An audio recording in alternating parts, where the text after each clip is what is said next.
Greetings and welcome back to the Son of the Morning Comics channel.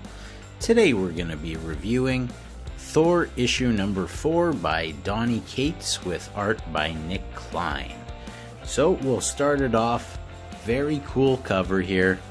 I'm a fan of Lady Sif, so I like that she's on the cover looking menacing. I like the depiction of Thor with the hammer. We got some lightning, exciting stuff. Now, if you hadn't read Thor issues 1 through 3, I could recommend you go watch my video on that.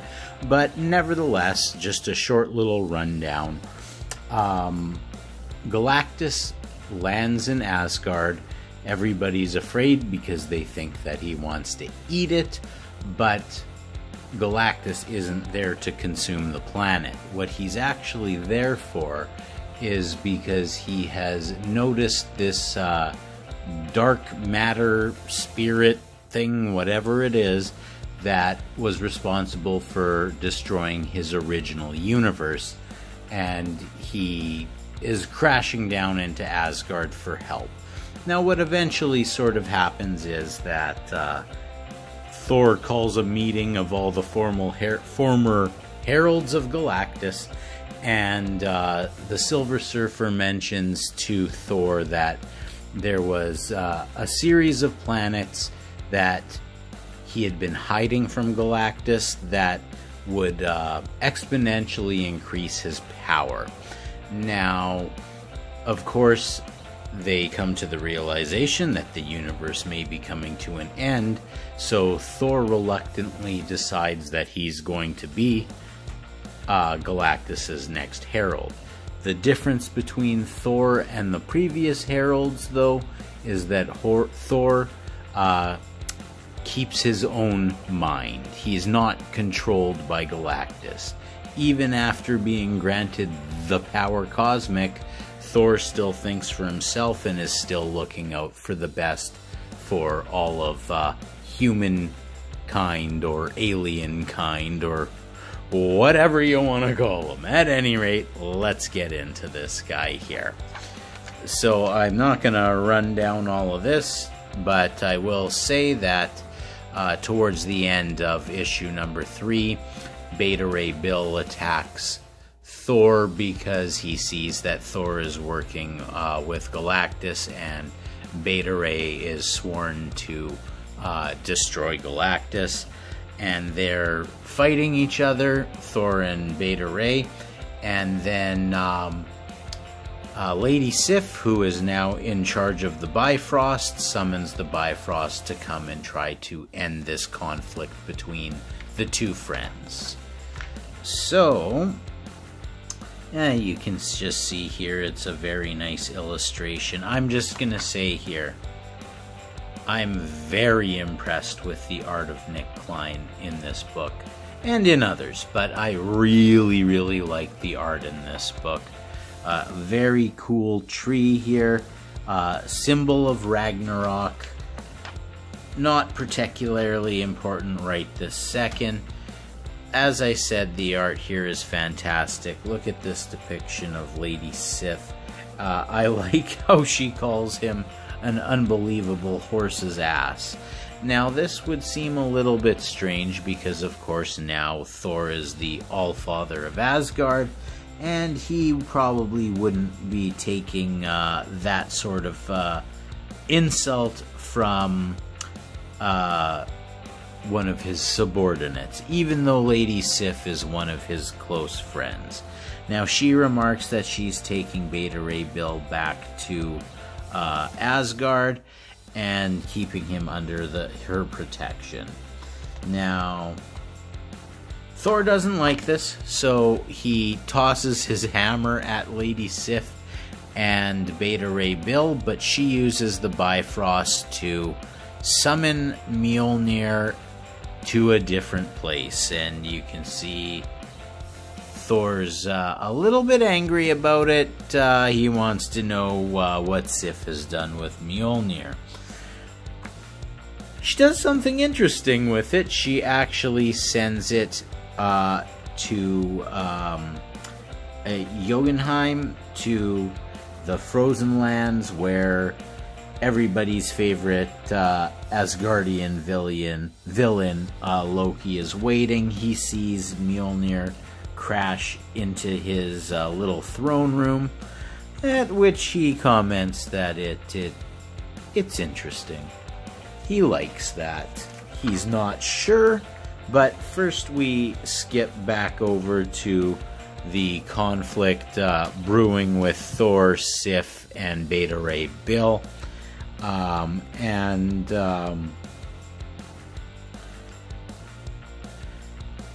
Thor gets mad that Sif has sent the hammer to Jotunheim, makes a comment that Odin would never have done such a thing. Sif responds, "You are not your father. You're better than that." And so basically, eventually, she calms him down, everything seems okay, and then we flip back over to Loki. Now Loki is sort of walking in a circle around the hammer, pondering what this all means. And of course, he knows that in order to lift the hammer, he's gonna have to be worthy. So this is pretty interesting. When he flips the page, we flip the page here, and in fact Loki is holding Mjolnir, and it would appear that he is worthy. And unfortunately for Loki, the hammer then flies away on him. And then we get back into the Thor and Galactus story arc that has been so cool so far. Absolutely love the drawing and coloring of Galactus on these pages. Looks so menacing, so cool. And I love the comment that Galactus makes, that he's kind of annoyed and he's had enough of the Asgardian family troubles, and he's just hungry, and he wants to know if they're finished so he can get back to his eating ways. At which point Thor tells Sif and Beta Ray Bill to head back to Asgard, that he has work to do. He's assuring them that he is not turned into a villain. He is simply helping Galactus prevent the universe from being destroyed. Kinda noble.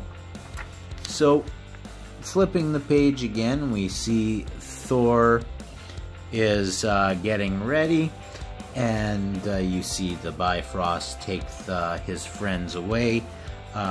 Galactus wants to know if he's prepared to do what needs to be done. Then Thor takes his hammer, and I love this drawing here, takes Mjolnir and just hammers Galactus with it. Very cool stuff. And then of course we get some ads for Empire, Marvel's latest crossover that nobody cares about. And so what happens through this little event where Thor smashes his hammer against Galactus, Galactus remarks, "My power cosmic, you have taken it. You dare?" And Thor says, "Yep, and now I am ready. Let's end this."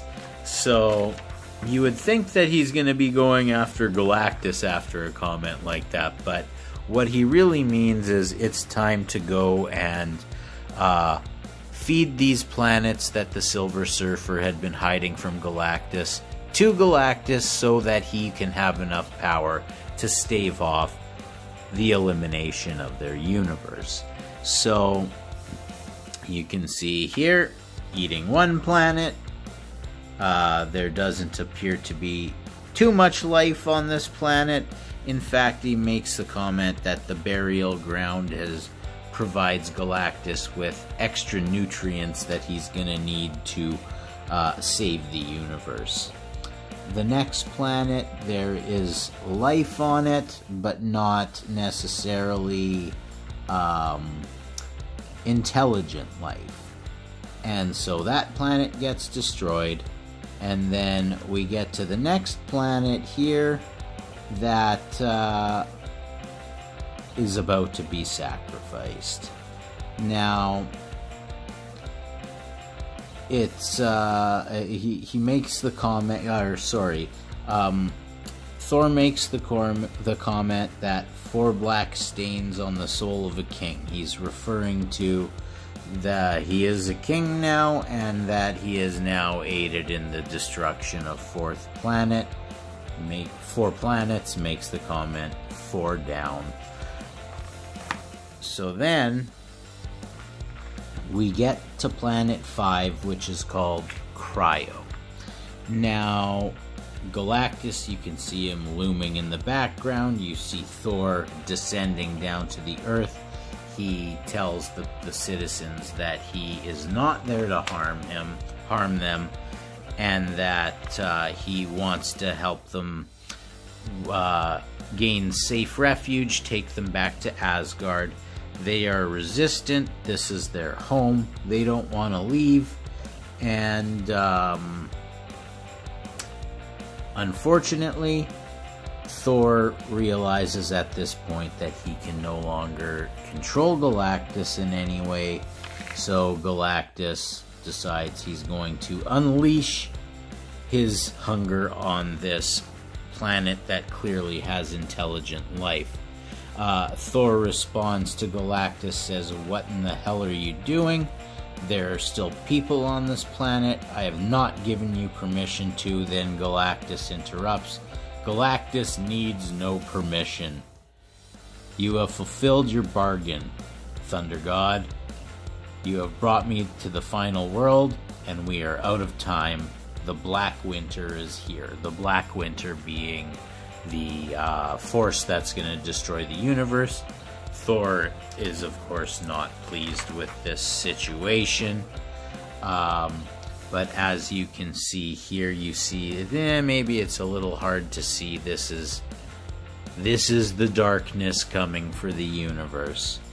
Thor remarks, "To look into the Black Winter is to witness your own fate, to see the form of your true death, and but for the God of Thunder himself, there will only be darkness."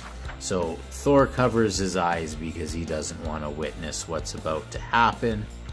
Of course, Galactus does what Galactus does, and then Thor remarks, "When the winter is clear, you will answer for the people of Cryo and for all the lives you have stolen." And then Galactus remarks, "Until then."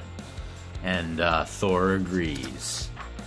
And very cool drawing to end this issue. You got the storm coming to kill off the universe, and you've got a newly supercharged, superpowered Galactus replying to Thor, "Until then, to be continued." So I definitely like this book. I'm very much liking Donny Cates's version of Thor here. I think he's doing a lot to rehabilitate the character. Not gonna get into what needed rehabilitating at this point in time, but I really like the inclusion in this story of Lady Sif, Beta Ray Bill, mixed with Galactus. I think it just makes for a very cool story, and I'm liking it and looking forward to what's going to happen moving forward. So I will thank you once again for tuning into the Son of the Morning Comics channel. If you're liking the content you're seeing, please hit the subscribe button, like the video, hit the notification bell if you'd like to see some more, and, you know, if you want to make some comments, if you agree with me, disagree with me, go ahead, leave a comment. Be nice to each other, make fun of me if you want. I don't care about stuff like that. I just want everybody to be cordial to one another. At any rate, this has been Thor number 4 by Donny Cates, and we will see you in the next video.